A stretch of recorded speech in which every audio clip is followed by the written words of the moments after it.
3 is an example of quadratic equation that is not in standard form. So how do we find for the values of A, B, and C?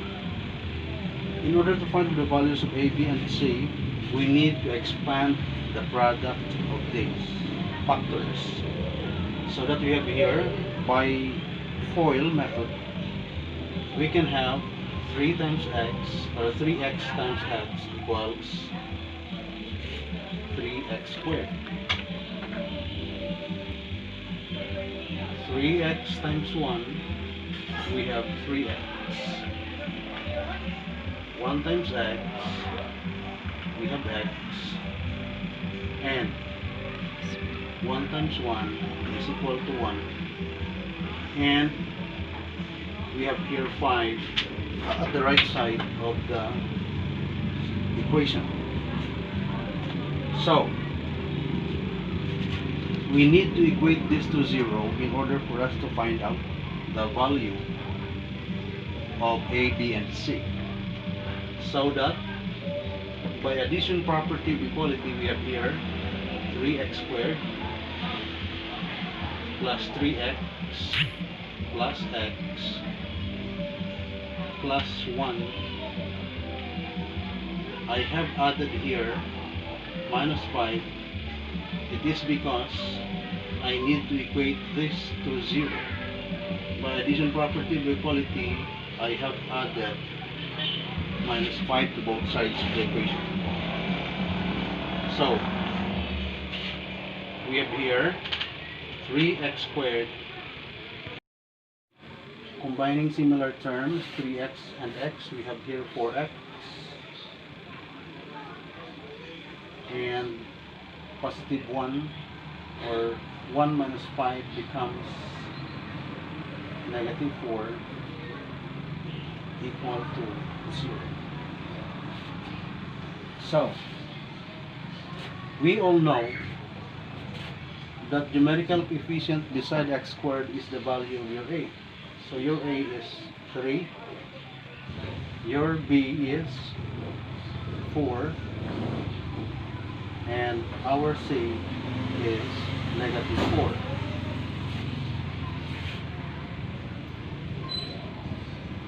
So it is as simple as that.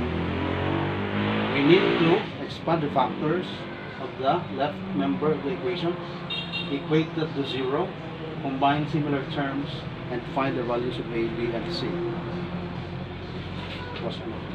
So now we have here the fourth example of quadratic equation which is not in standard form. The only thing that we should do in order to transform this to standard form is by cross multiplication. When we cross multiply 3 and x minus 2, we have here 3 times the quantity of x minus 2 at the left side of the equation. And we need to cross multiply also this one, so that we have here x times the quantity of x plus 1, so that we have here 2 members of the equation already. So we need to transform this into a quadratic equation in order for us to find out the values of A, B, and C. So multiplying 3 and x, we have here 3x, 3 and negative 2, we have negative 6 is equal to x squared. X times 1 is x. As we all see, we need to equate this to 0, and by virtue of the addition property of equality, we need to transpose. We transfer the position of the members of the terms in the right side of the equal sign to the left side. So simply we have here, arranging it according to the values of A, B, and C, we have here negative x squared minus x plus 3x. We have here minus 6 is equal to 0. So we have here two similar terms, negative x and 3x. We copy negative x squared. Negative x plus 3x is 2x minus 6 equals 0. So that we have here the values of a, which is negative 1, b, which is equal to 2, and c equal to negative 6. We have here example of quadratic equation in the form x squared equals k. So let's try. Granting that we have here x squared equals 16, and this is in the form of x squared equals k. By applying the extracting square roots, we have here x squared.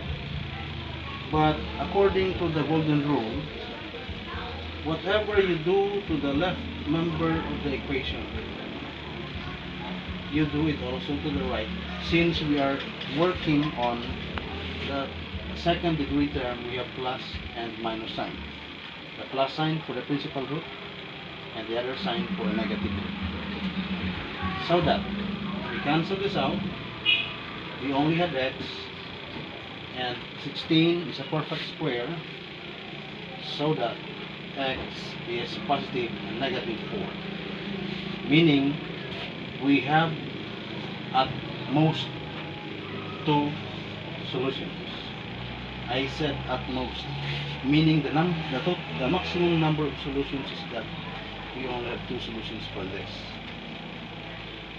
So we have here the second example of quadratic equations in the form the quantity of x minus its quantity raised to 2 equals k, wherein the value of your k is 0. This can be solved by x equals h. So we have here the given problem. By addition property of equality, we can have this in this form: x squared minus 4. Take note of the number that I am adding. We have here plus 4, and this plus 4 is being added to the left member of the equation. So meaning we have existing 0 here. No need to write 0.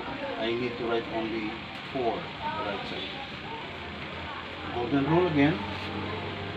We have added positive 4 here in the left member of the equal sign, and we need to add also 4 at the other side, so that this becomes 0, and we only have x squared equals 4, and this is now in the form of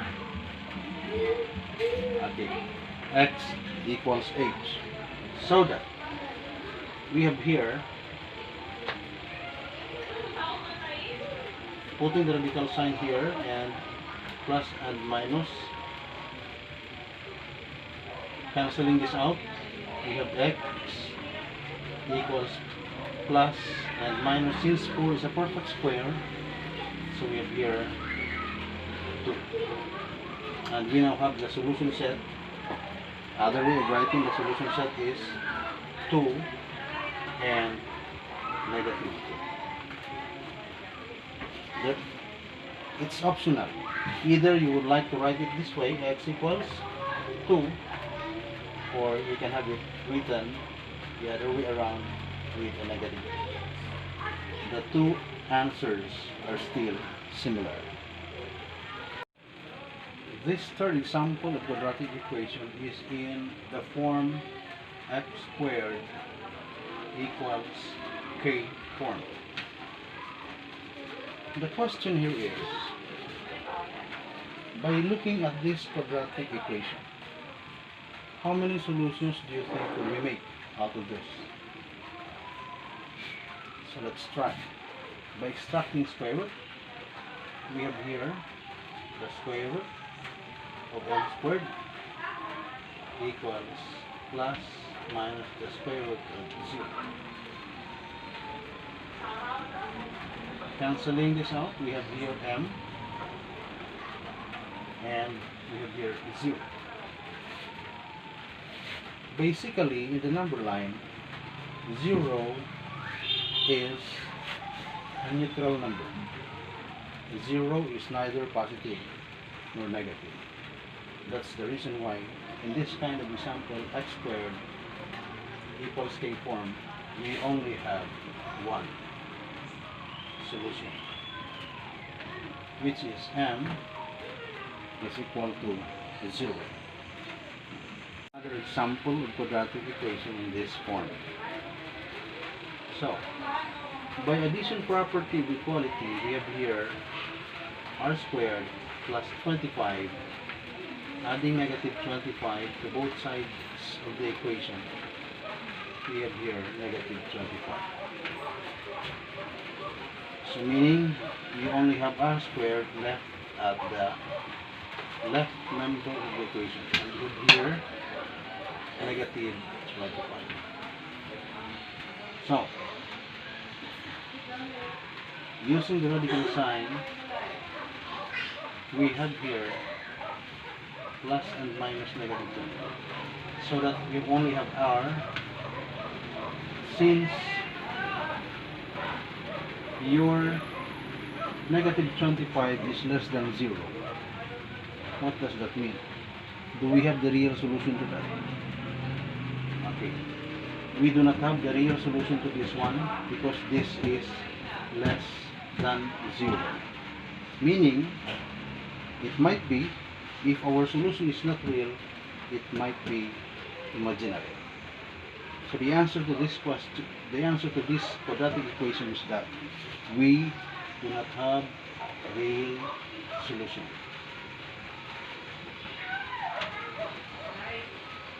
Okay, that's it.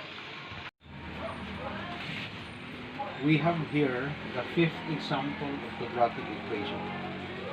So again, by addition property of equality, we have here 3x squared minus 147, adding 147 to both sides of the equation. We have here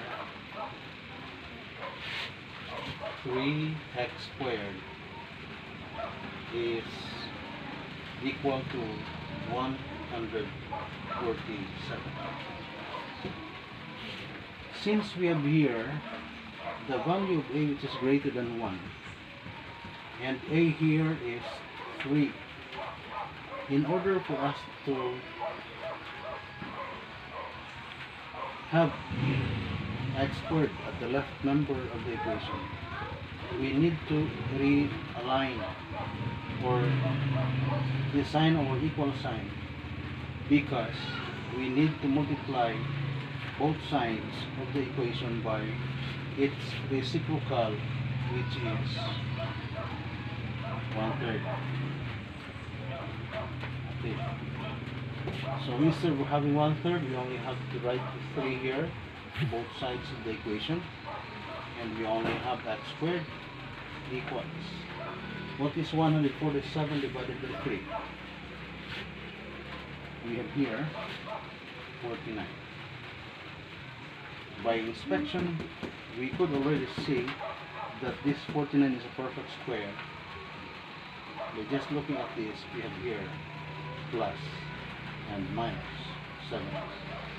So meaning, we can write it this way, 7, or x is equal to negative 7, or we can write it this way, 7 and negative 7, using the so-called grace. So, in order for us to be sure whether we are working it on, or we are doing it on the right track, we need to check our work whether our answer or solution is right or wrong. So to check, we have to substitute the value of x, which is 7, with x squared. We have here 3. Substituting the value of x squared, which is 7, we have here 7 squared can write it in this form, minus 147, which is equal to 0. We do not know yet the value. On the other side, we have here 3 x squared, which is negative 7 raised to 2 minus 147 is equal to 0, which we do not know yet the value, whether they are equal or not. So 3 times 49, we have here 3 times 49 minus 147, and we do not know yet if this right member or left member of the equation is equal to 0. The same is true with this. We have the same, negative times negative is 49 minus 147 is equal to 0. So 3 times 49 is 147 minus 147, which is equal to 0. So meaning our solution is correct because it had been equated to 0, and it is on the other side also we have the same solution with this 147 minus 147 equal to 0, and 0 is equal to 0. Your solutions 7 and negative 7 are correct. We have here the 6th example of quadratic equation in this form. We call this quadratic equation the so-called perfect square trinomial. So when you were in grade 8, you already have discussed about this. So by factoring, we can have here x, another x, in order to have the x squared. Still, we equate this to 0. Since this is a perfect square trinomial, your name is perfect square. So that we have here 3 times 3. And since the middle sign is negative, we have it both negative. Why? Because when we have to find out the last term, negative times negative is positive. 3 times 3 is 9. So by just looking at this one, according to 0 property, we have here to equate this to 0. Why? We need to equate this to 0 in order for us to find out, according to the property, if 2 factors are 0, the result is 0. Even if one of the factors is 0, still the answer is 0. So that we have here x minus 3 is equal to 0, and we may also remove this one if we would like to, and another x minus 3 is equal to 0. So what you could see, the values of our x are the same. So what does that mean? This quadratic equation has a root of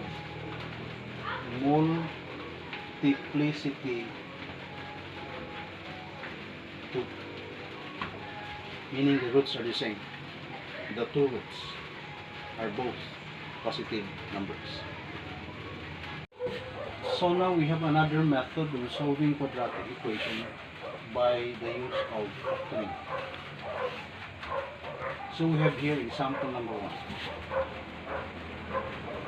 In this example, this is already in its standard form. For just a short review, your value of A is 4, your B value is 8, and we do not have the constant value or the C value.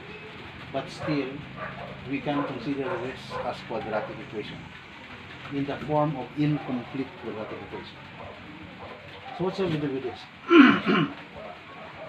The common factor of this 4x squared and 8x, we have here 4 for the numerical coefficient, and the common factor for literal is x. So that in order to retain this one, what shall we multiply to 4x to have 4x squared? We still have x here. And what shall we multiply 4x to have negative 8x? So we have to have it negative 2, which is equal to 0. We are doing this by factoring. So that equating both of these to 0, we have here 4x is equal to 0 and x minus 2 is equal to 0. Even if we divide this with 4, x is equal to what? 0. And here we have here x is equal to 2. So that we have here two solutions, 0 and 2. So in this example, we have here x squared plus 7x equals 18. Transforming this to standard form, we have here x squared plus 7x minus 18 equal to 0. So, we factor the left side of the equation. We have here x for the first factor, and let's try to find out 18. What are the factors of 18 that when added will give 7 as the sum? We can have 9 times 2, right? 9 times 2 is 18. The sign here is positive, meaning the greater factor has a positive sign. Between the two 9 and 2, we have 9, which has the positive sign, and your 2 is negative. So that negative times positive is negative. 2 times 9 is 18, and 9 plus negative 2 is positive 7. Equate this to 0. X minus 2 is equal to 0, and x plus 9 is also equal to 0. And by inspection, we could see clearly that x is equal to 2 and x is equal to negative 9. So that we have two solutions, 2 and negative 9. Just check your answer by substitution.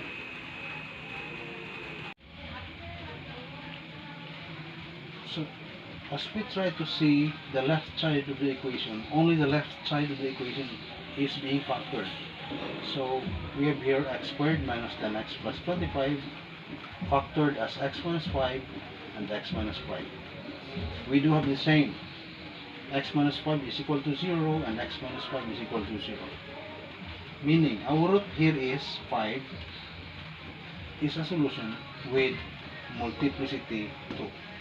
Meaning your number 5 appear twice. Here the last example of solving quadratic equations by factoring. At the left side of the equation, this is a square of a binomial. Meaning, we can have it in this form, m squared plus 6m plus 9, which is equal to 49. So, we need to transform this into the so-called standard form.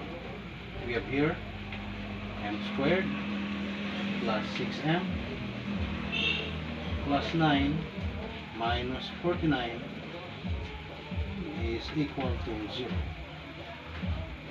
Combining the similar terms, positive 9 and negative 49, we have here m squared plus 6m minus 40, which is equal to 0. So, we factor the left side of the equation. Your 40 here has the following factors. Or what are the factors of 40 that will give us the sum of 6? So we can have it 10 and 4. So we write 10 here, we write 4 here. So 10 times 4 is 40. Remember that this is negative, meaning the signs are opposite signs, but the greater value has been taken by the bigger factor. So your positive here is taken by 10 and your negative is taken by 4, and your m squared has m, which is equal to 0. So to make it short, we have here m minus 4 is equal to 0, and m plus 10 is equal to 0, and m is equal to 4, and another one, we have m which is equal to negative 10. So we have here the two solutions, 4 and negative 10. To check our answer, let's try to check this by substitution. What happens if m equals 4 and if m equals negative 10? So where shall we focus to check? So the original is this one. You can use this or the other way, or the transform one. So let's try to have this original. M is equal to 4, so that we have here 4 plus 3 raised to 2, or the quantity of 4 plus 3 raised to 2 is equal to 49. And we have here the quantity of negative 10 plus 3 quantity raised to 2 is equal to 49. Let's try. 4 plus 3 is 7 squared equals 49, and negative 10 plus 3 becomes negative 7 squared, which is equal to 49. We all know that 7 times 7 is 49, and it is being equated to 49, so that our solution is correct, and we also have 49, which is equal to 49. That means the solutions 4 and negative 10 are the correct solutions.